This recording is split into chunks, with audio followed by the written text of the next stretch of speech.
Ano ang mga bagay na pwede nating matutunan sa buhay ni Samson? Now, konting trivia lang. Si Samson po ay ang pinakahuling judge ng nation of Israel. At sa kanyang pamamahala, mga kapatid, bago pumasok ang monarkiya o ang king o ang hari sa nation of Israel, kinonsider si Samson to be the strongest man the world has ever seen. Alam naman natin, pag sinabing si Samson, kahit i-google mo, talagang muscles kagad ang makikita mo. Di ba? Kaya nga yung mga gym ipinangalan kay Samson kasi parang pag nabanggit yung Samson, alam mo kagad, meron siyang katangi-tanging physical strength. Pero contrary to popular belief, yung story po ni Samson malungkot. Hindi naging maganda ang ending ng kanyang storya sapagkat maraming Bible scholars tinag si Samson bilang violent, tinag nila si Samson bilang arrogant and promiscuous kasi nga paiba-iba ang kanyang babae. Paiba-iba yung kanyang kinakasama at naging asawa. So mapapansin ninyo, si Samson nagsimula siya at nagsimula ang kanyang buhay sa miracle kasi baog yung kanyang nanay, ibinigay siya at siya yung answered prayer. Nagsimula siya sa milagro, nagtapos siya sa trahedya. He started strong and he ended up wrong. Kung babalikan natin ang story, may isang angel na nagpakita sa kanyang nanay at sinabi nitong angel na ito na siya'y magkakaroon ng anak. So mapapansin ninyo, hindi pa buntis yung nanay, pre-announce na kagad. Merong early announcement. No? Yung angel na magkakaroon siya ng anak. And very critical ito sapagkat kung papansin niyo ang scripture, hindi lahat ng nagbubuntis ina-announce. Pero meron tayong mga kilalang biblical heroes na bago ipagbuntis, ina-announce muna. May kilala kayong ganon? Jesus. Diba? Bago ipinagbuntis si Jesus, in-announce muna ni Mary, si John the Baptist. Bago in-announce si John the Baptist kay Elizabeth, nagpakita rin ng angel, same angel Gabriel ang nagpakita sa kanya. Kung kilala niyo si Isaac, yung kanyang pagkakapanganak ay in-announce din ng ating Panginoon. So there must be something significant kasi in-announce ng angel na itong si Samson na ipapanganak ay magiging military leader ng nation of Israel. Pero hindi siya katulad ng normal na mga lalaki at normal na mga tao sapagkat bago pa man na ipagbuntis at bago pa man na ipanganak itong si Samson, meron ng panata ang Diyos. Ang sabi ng scripture sa verse 5, itong si Samson ay magiging Nazirite. Everybody say Nazirite. Kung makikita nyo sa verse 5, no? Ang sabi rito, you will become pregnant, you will have a son whose head is never to be touched by a razor. Bawal siyang gupitan. Because the boy is to be a Nazirite. So ibig sabihin, si Samson, hindi siya natural at normal na lalaki o bata sapagkat siya ay magsisilbing Nazirite. Now, ang tanong na marami sa inyo, ano ibig sabihin ng Nazirite? Now, ang Nazirite ay galing sa salitang Nazir, na ang ibig sabihin is consecrated or set apart. Pag sinabi mong Nazirite, ibinukod siya. Ibig sabihin, yung damit mo ngayon, sa dami-dami ng damit sa department store, yan ang pinili mo, binukod mo, ang tawag doon, consecration. Out of so many dresses, out of so many shoes that you see on the department store, yung sapatos na yun ang pinili mo, ibig sabihin, kinonsecrate mo siya. Sinet apart mo. So, ibig sabihin, sa dami-dami ng batang ipinapanganak, si Samson ay kinonsecrate ng Panginoon for a certain purpose. At ano yung purpose na yun? Maging military leader ng nation of Israel para magkaroon ng kalayaan ang kanilang bansa. Komprende? Maliwanag. Okay, so ibig sabihin, si Samson, kinonsecrate para maging leader. Ang kanyang objective, pamunuan ang buong nation papunta sa kalayaan. Yun nga lang, pag ikaw ay Nazirite, may mga restriction ito. May mga certain restriction kapag ang isang tao ay Nazirite. Now, bigyan ko kayo ng tatlo kasi tatlo lang naman talaga to. Ano ang tatlong restriction kapag ikaw ay Nazirite? For example, ako ay Nazirite, meron akong tatlong bagay na hindi pwedeng gawin. Una, ang Nazirite, hindi siya pwedeng humawak o lumapit sa mga patay. Bear that in mind. Number two, ang Nazirite, hindi pwedeng uminom ng alak. Sabi mo sa katabi mo, disqualified ka sa Nazirite. Disqualified. Okay? Pangalawa, ang Nazirite, hindi siya pwedeng uminom ng alak or any alcoholic beverage. At ang pangatlo, ang Nazirite, hindi pwedeng gupitin ang buhok. O basahin natin sabay-sabay kasi kailangan natin niya maunawaan. Ano yung tatlong restriction ng Nazirite? Una, bawal humawak o lumapit sa patay. Pangalawa, bawal uminom ng alak. Sino sa inyo number 2 pa lang, disqualified na? Okay? And number 3, bawal gupitan ang kanyang buhok. So, ibig sabihin, si Samson, dahil siya ay Nazirite, bawal niyang gawin ito. Komprende? Anong kapalit? Ang kapalit ng restriction, binigyan siya ng supernatural na lakas. So, ibig sabihin, bukod tangi siya na hindi pwedeng gawin ito, pero yung lakas niya kakaiba din. Bukod tangi din yung ibinigay na lakas ng Panginoon sa kanya, sapagkat kilala si Samson, again, to be one of the strongest men that ever lived. In fact, kung titignan nyo ang track record ni Samson, kayang pumatay ni Samson ng isang leon gamit yung kanyang sariling kamay. Everybody say, ooh. Kung titignan nyo ang story ni Samson, if you are curious, Judges 13 hanggang 16, si Samson, mga kapatid, has the capacity to kill 1,000 Philistines gamit ang jaw ng donkey. 1,000 versus 1. Kaya niyang gawin lahat. In fact, yung pinakakilalang miracle na ginawa ni Samson, yung nakahawak siya sa dalawang poste, right? Nakakadena siya. Ito yung huling hininga ng kanyang buhay, na tinulak niya yung poste ng templo at yung buong templo ay nag-crash down. Ganun siya kalakas. Sabihin nyo nga, ganun siya kalakas. Ganun siya kayaman, di ba? Ganun kalakas si Samson. Ibig sabihin, talagang kilala si Samson na malakas. Kaya, itong si Samson, naging sakit ng ulo ng mga Philistines. Kasi nagtataka sila, saan kaya galing yung lakas ni Samson? Spoiler alert, hindi sa buhok. Okay? So yung lakas ni Samson, pinaniwalaan ng lahat na galing sa buhok.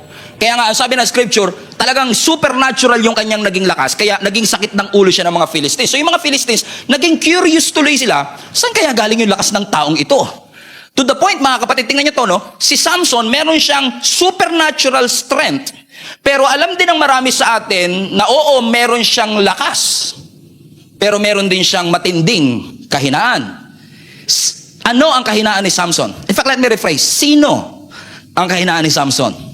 Sabi siguro ng iba, si Delilah.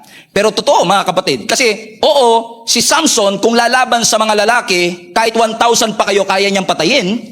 Pero pagdating sa babae, isa pa lang. Bagsak na kagad. Sabi mo sa katabi mo, parang ikaw ang topic ngayon. Amen? In fact, kung titingnan nyo yung history, walang makadefeat kay Samson. Kaya yung mga Philistines ngayon, naging creative sila. Siguro sabi nila, teka lang, ang dami na nating pinasugod na lalaki, hindi siya matalo, subukan naman natin yung babae. So sinubukan nila ngayon na babae, kaya po si Delilah ay produkto ng kanilang strategiya. So yung 5 leaders ng mga Philistines, nag-gather sila, sabi nila, saan ba nanggagaling ang lakas ni Samson? Okay, ganito gawin natin, magbayad tayo ng babae, aakitin siya para malaman yung kanyang lakas. So kasi trinay na nila lahat ng strategy, trinay na nila lahat ng manly strategy, pero yung pala bumagsak si Samson saan? Sa babae.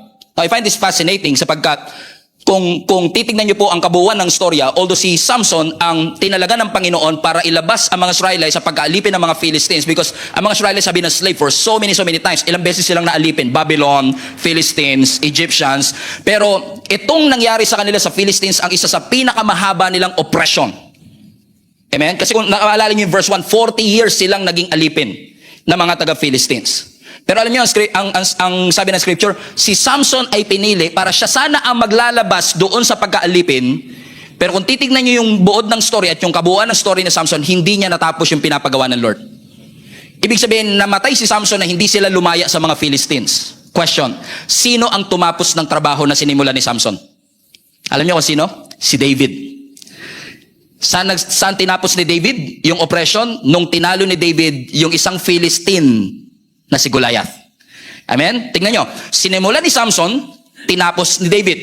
Si Samson ang merong assignment na maging leader para lumabas sila sa nation o sa pagkaalipin, pero hindi natapos ni Samson yung kanyang trabaho sapagkat imbis na sumunod siya sa Panginoon, sumuway siya sa ating Panginoon. Sino ang tumapos ulit? Si David. Lagyan natin ng konting similarity yung dalawang ito. Si Samson tsaka si David parehong soldier. Pareho silang sundalo. Si Samson tsaka si David parehong leader. Si Samson tsaka si David parehong deliverer ng kanilang country.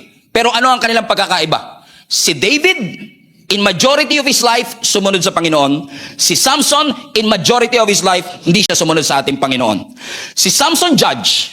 Si David, king. Si Samson, may military might. Si David, meron ding military might. Si Samson, mahina sa babae. Si David,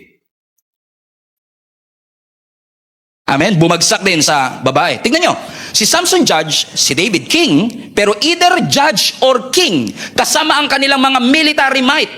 Kaya nilang makapagtagumpay sa isang gera, pero hindi nila napagtagumpayan yung last. Pareho sila. Kaya nilang mapagtagumpayan ang anumang gerang hinarap nila, pero pagdating dun sa kanilang last, sa idolatry, hindi nila ito napagtagumpayan. Ulitin ko lang, si Samson, kaya niyang pumatay ng isang leon gamit ang kanyang kamay. Si David, ang sabi ng mga awit nung unang panahon, kaya niyang pumatay ng 10,000. Kaya nilang gawin ang lahat ng ito, pero hindi sila nagtagumpay saan?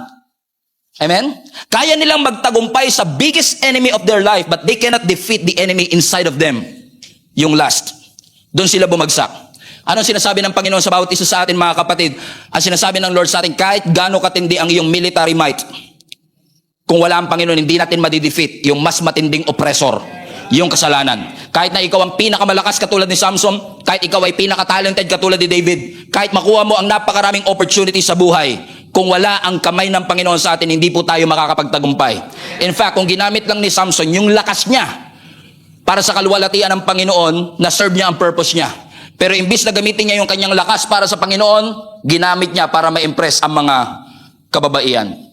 Hindi niya na-realize na sa kanyang sunod-sunod na pagsuway, nawawala na pala unti-unti ang anointing at kamay ng Panginoon sa kanya. Hindi ko alam kung sino kinakausap ng Panginoon dito, na marami sa ating confident pa rin tayo kasi palagay natin may anointing pa rin ang ating ginagawa. Pero baka hindi natin namamalayan na unti-unti nang nawawala yung gigil, yung gilas, yung bangis ng ating paglilingkod sa ating Panginoon, at nakakatakot pong isipin na iniisip natin kasama natin ang ating Panginoon only to find out na paggising mo isang umaga, magugulat ka na lang, wala na pala sa iyo ang kamay ng ating Panginoon.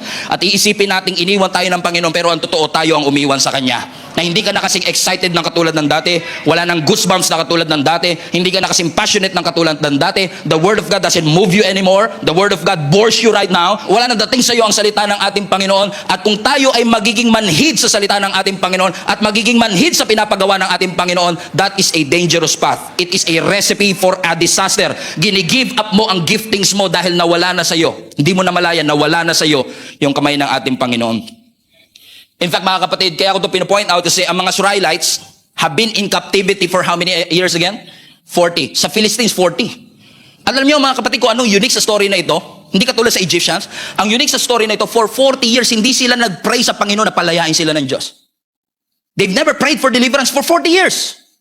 Alam niyo kung bakit? Naging komportable na sila sa bondage.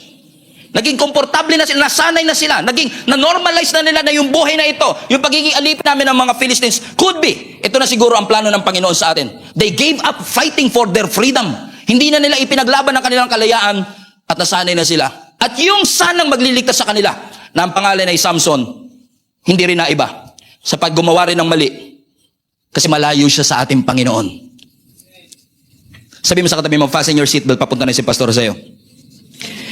At makikita nyo mga kapatid, yung mga bagay na ginawa ni Samson na ito yung binabanggit ko, kaya nagawa ni Samson ito kasi it only reflects his real position to the Lord. Ang isang taong malapit talaga sa ating Panginoon, halata mo sa kanyang sinasabi, halata mo sa kanyang salita.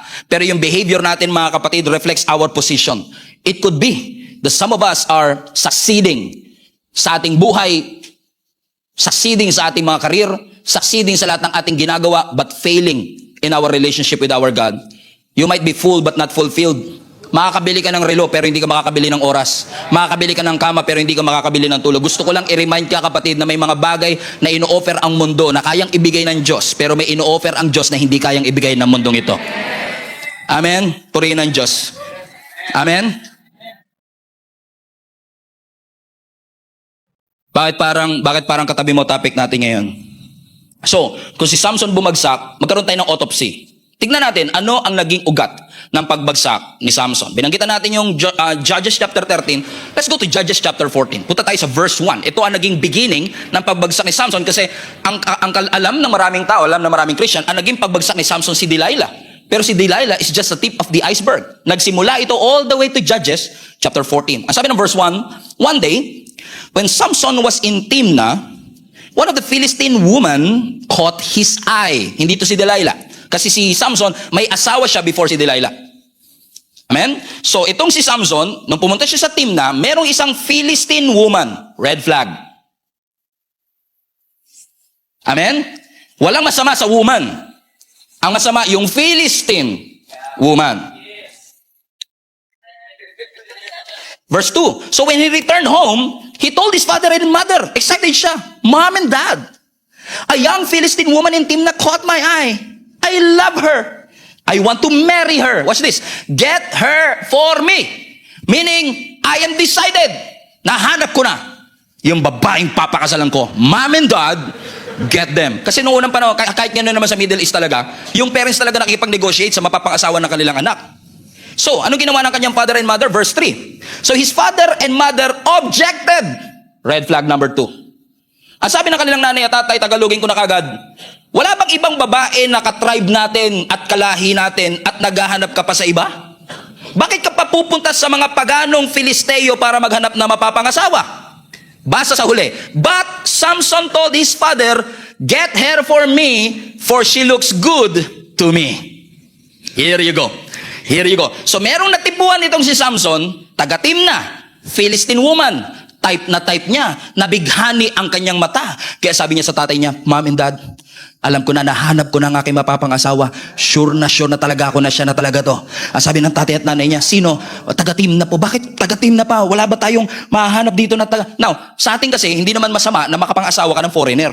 Kung afam talaga niloob ng Lord sa'yo, wala tayong magagawa dyan. Pero hindi sinasabi ng Lord na huwag kang mag-aasawa ng foreigner. This is not an interracial issue. This is an interfaith issue. Kasi yung mga pagans na ito, they are serving a false God. Ayaw ng Diyos na makapang-asawa sila ng mga taong hindi sumasamba sa parehong Diyos. So alam niyang bawal yun. Kaya sabi ng tatay niya, wala ka bang ibang mahanap? Pero ano sabi ng verse 4 ulit sa dulo-dulo? Kunin mo siya because she looks good to me. Ulitin natin. Ang sabi ng nanay at tatay niya, wala na bang iba? Pero ang sabi ni Samson, siya ang gusto ko. So in essence, si Samson, dinisrespect niya yung kanyang magulang, hindi niya vinalue yung opinion ng kanyang mga magulang, hindi siya nakinig sa kanyang mga magulang. Ask me why. Bakit hindi nakinig si Samson? Kasi si Samson ay controlled ng kanyang feelings. Amen? Akala ni Samson, love at first sight. Akala ni Samson, love at first sight, pero ang totoo, lust at first sight. Let me prove that to you. Bakit? Ano ang sabi ng scripture? Hindi niya naman kilala tong babaeng ito. Nabighani lang siya sa ganda. He was starstruck with her beauty. Judgmental ko naman, pastor. Hindi. Verse 2. Ano sabi ng verse 2? A young Philistine woman in Timnah caught my eye. Hindi niya kilala. Nabihag lang yung kanyang mata. Sabi mo sa katabi mo, delikado talaga yung mga mata na yan. Kung saan-saan nakakatingin. Hindi mo makokontrol ang unang tingin, pero yung pangalawang tingin, alam mo na yan.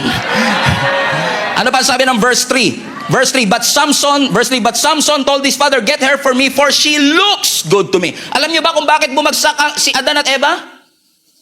Kasi yung prutas looks good. Here you go again. Bumagsak na naman because pakiramdam nila ito. Pero hindi porket it looks good, it is good for your heart. It is good for your soul. Hindi porket maganda sa paningin, maganda sa kaluluwa. Hindi porket maganda sa paningin, maganda sa ating spiritual journey. It feels great. May mga kilala ba kayo na talagang sobrang in love nila, na talagang lumulutang sila sa alapa, that it feels great. Talagang ramdam na ramdam nila yung pag-ibig. Pero hindi porket it feels great, kalooban ng Panginoon. Hindi porket masaya tayo, kalooban ng ating Panginoon. Let me repeat, they were not allowed to marry a citizen of other nation. In fact, I dig deeper. Alam niyo ba yung salitang Timnah? Yung salitang Timnah, pag kinonvert mo, i-translate mo, is actually the word forbidden. Forbidden na eh. Sinabi pa ng mga magulang, bawal, hindi ka pa pwede maghanap. Pero dahil masyado si Samson in love na kanyang may kilala ba kayong ganun mga kapatid? Na sinabihan na ng nanay, sinabihan na ng tatay, sinabihan na ng mga kaibigan, pero dahil masyadong in love, sabi na wala akong ginagawang masama. Suportahan nyo na lang kung anong gusto. Gusto kong lumaya.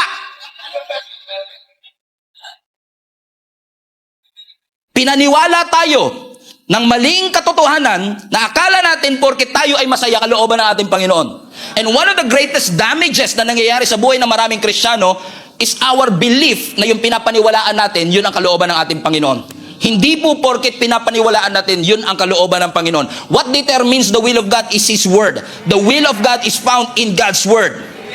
And unfortunately, marami sa atin, kaya tayo may feeling of fear, feeling of anxiety, feeling of depression, feeling of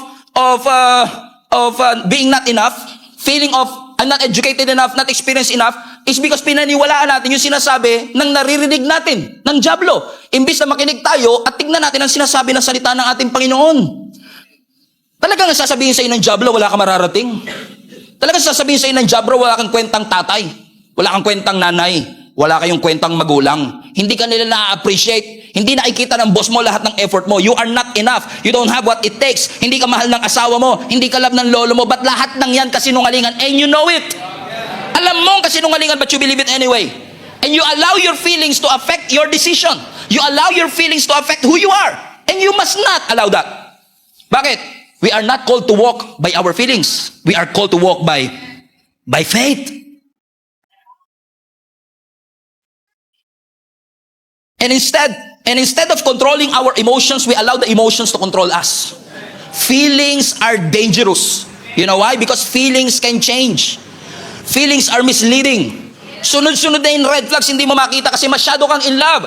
Ang sabi ng mundo, follow your heart. Never sinabi ng scripture na follow your heart.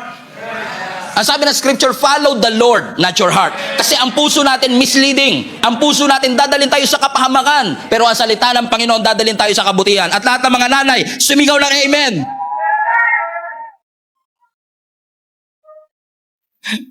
Sabi mo sa katabi mo, babawi si pastor sa mga nanay. Ano ang sabi ng Jeremiah chapter 17 verse 9? Tagalog para si Bir. Sino ang makakaunawa sa puso ng tao? Ito'y mandaraya at walang katulad. Wala nang lunas ang kanyang kabulukan. Ang puso natin bulok. Ang puso natin misleading. Ang sabi ng feelings mo, in love ka. Pero ang totoo, in lust ka lang. Paano mo malalaman? Ang tunay na pag-ibig, it looks from the inside and out. Ang lust from outside in. Nakabase sa nakikita. Amen? And I don't know who is this for. Sinasabi ng Panginoon. Yan, ikaw. Ang sinasabi ng Panginoon sa'yo, do not allow your senses to determine your decision. Do not allow your feelings to determine your decision. Sinabi na ng nanay mo, wag na. Sinabi na ng mga kaibigan mo, wag na. Ang sabi ng mga mahal mo sa buhay, mali yan. Ang sabi mo naman, alam ko, ito ang tama. Come on now. Amen? Tingnan mo, si Samson, sinabihan ba siya ng nanay at tatay niya? Ilang beses. Pero nakinig ba siya? Hindi. Alam niyo, na-discover ko, kaya mahirap kay Samson na mag-decide na wag ipursu yung hindi pinapapursu. Kasi decided na siya. And I've counseled a lot of people, even those who are living in sin. Pero alam mo, ang pinakamahirap kumbinsihin, yung mga desidido na. Kumbinsido silang malaya sila. Kumbinsido silang masaya sila. Na hindi nila namamalayan, kaya lang sila masaya kasi bago pa yung counsel, bago pa yung babala, nakapag-decide na sila, ito na talaga gusto ko. We are not called to obey what feels right. We are called to obey what is right. What is the right thing to do? Tingnan mo verse 3. But Samson told his father, get her for me. Tingnan nyo, pinapakuha na ni Samson yung babae. Ibig sabihin talagang sigurado na talaga siya. Ito na talaga yung gusto niya. Lahat ng mga mangyayari sa buhay ni Samson ay may kinalaman sa desisyon na ito. And lagi mong tatandaan mga kapatid na lahat ng mga disiplina mo sa buhay, nakaakibat yan, nakaangkla yan sa mga desisyon mo sa buhay. Kapag nagdesisyon kang magpapayat, nagdesisyon ka na ayusin ang iyong buhay, kapag nagdesisyon ka na sumunod sa Panginoon, lahat ng disiplina gagawin mo para ma-accomplish yung desisyon mo. Pero kung hindi ka mag-decide, for example, na sumunod kay Lord, edi yung disiplina mo, nakadepende dun sa desisyon mo. Nagas nyo? At kung nag-decide si Samson, siya na talaga ang babae para sa akin, ibig sabihin, naging matimbang sa kanya yung kanyang nararamdaman kaysa sa katotohanan ng ating Panginoon. And it's dangerous if our senses are more convincing than the Word of God. It's dangerous if our feelings are more powerful and convincing than the Word of God. Kasi ito ang alam ko sa pakiramdam, di po ako nagmamalinis. Ako din po ay nadala ng aking pakiramdam. Nadala tayo ng galit, nadala tayo ng takot, nadala tayo ng pag-ibig. Di ba naalala nyo yung dati nyong gusto? Inabot kay 5 years? Kumbinsido ka na siya para sa'yo, di ba? Kasi nga, in love ka eh. Hindi naman tayo nagmamalinis. Yung katabi mo sa kanan, ganun din. Yung katabi mo sa kaliwa, ganun din. Ano ang totoo rito? Napansin nyo? Pagka talagang takot ka, anxious ka, worried ka, or in love ka, lalamunin ka talaga ng feelings mo. At ang totoo, ganito yan, ano? Yung feelings natin, lulunurin ka. So kung wala kang pinangahawakan, malulunod ka. So napakahalaga mga kapatid na kapag dumating yung feelings na yan, kailangan meron tayong pinangahawakan salita ng Panginoon. Or else, we will make a lot of stupid decision. You will spend money on somebody that will never pay you back. And you will spend time to someone who will never love you back. O yan na naman, puro pag-ibig na naman mga iniisip nyo. Alam niyo kung bakit? Hindi naman kasi talaga po pwedeng susunod ka pero hindi ka masasaktan eh. Lahat ng pagsunod kay Lord may kakibat na sakit talaga yan. Lahat ng pagsunod sa Panginoon may kakibat na hirap. Pag pinag-ibap ng Lord sa'yo, mahirap yun. Tamo, Lord, bibigay ko na po. Lord, bibigay ko na po. Sabi na Lord, nasa na? 3 years na. Anong ganap natin? Alam niyo kung bakit? Because ang obedience sa Panginoon, non-negotiable ang sakit. It will happen. Pero, Kapag sumunod ka, ang ending mo masaya ka. Pag sumuway ka, ang ending mo masakit. Which path would you choose? Kasi minsan lang, kaya natin pinipili yung mali. We mean well. Napansin nyo, hindi rin naman natin alam na mali eh. Clouded lang talaga yung decision natin ng ating feelings. Akala, convinced ka talaga na yun ang tama because we fail to see what God sees. Hindi natin makita yung nakikita ng Panginoon. Hindi natin nakikita yung nakikita ng mga taong nagmamahal sa atin. Siniko ka na, sinabihan ka na, tinadyakan ka pa. Pero sabi niya, huwag ka nga makialam. Alam ko ang ginagawa ko. Tama mga kapatid?